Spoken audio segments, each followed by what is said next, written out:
Anong ginagawa mo dito? Eh di tinatapos yung sinimulan mo. May mga tao dito. Baka may makakita sa atin. Hindi ba mas exciting yun? Ang KJ mo naman.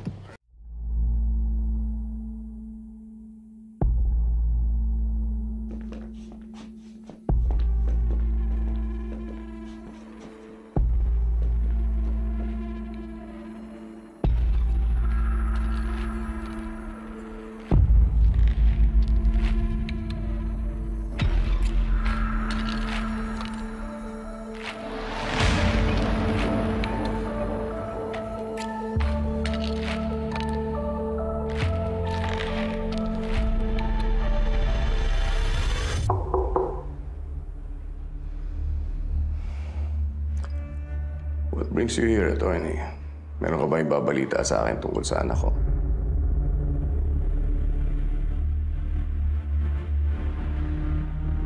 May aminin ako sa'yo.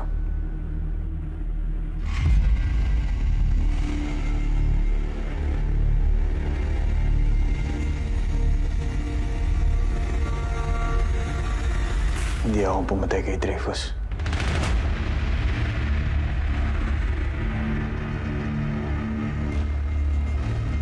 Nung pinuntahan ko siya, para gawin yung inutos mo, kahit anong pilit ko, hindi ko magawang kalibitin ng gatilyo. Si Elizabeth ang tumapos ng trabaho.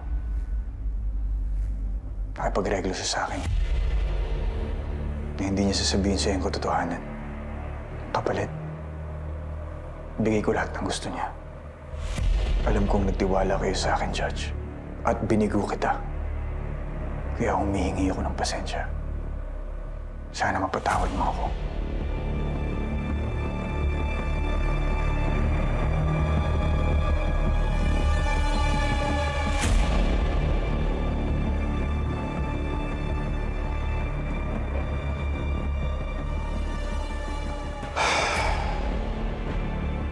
Pinagkatiwalaan kita, Atty. Abra.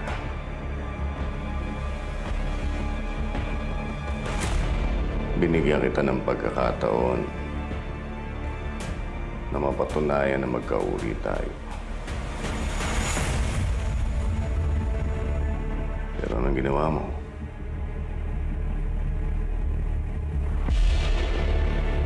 Alam mo, Atty., hindi mo lang ako niloko eh. Ginago mo pa ako.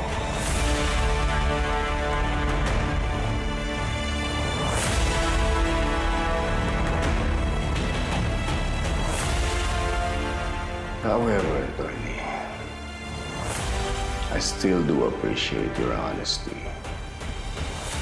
Although, medyo delayed, naging tapat ka pa rin sa akin. And for that, you get to live another day.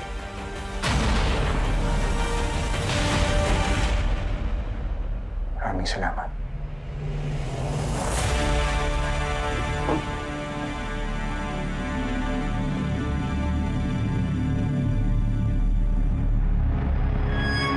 Pero ito lang ang tatandaan mo, Atty. Abra.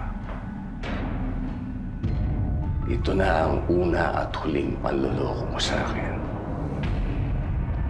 Well, the next time you make a fool out of me, alam mo na ako anong mangyayari. Ipapagamit ko na sa'yo yung gintong baril na binigay ko sa'yo.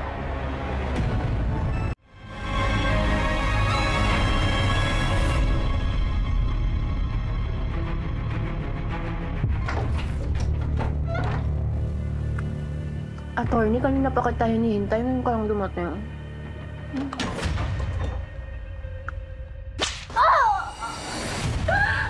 Kanina pa ba?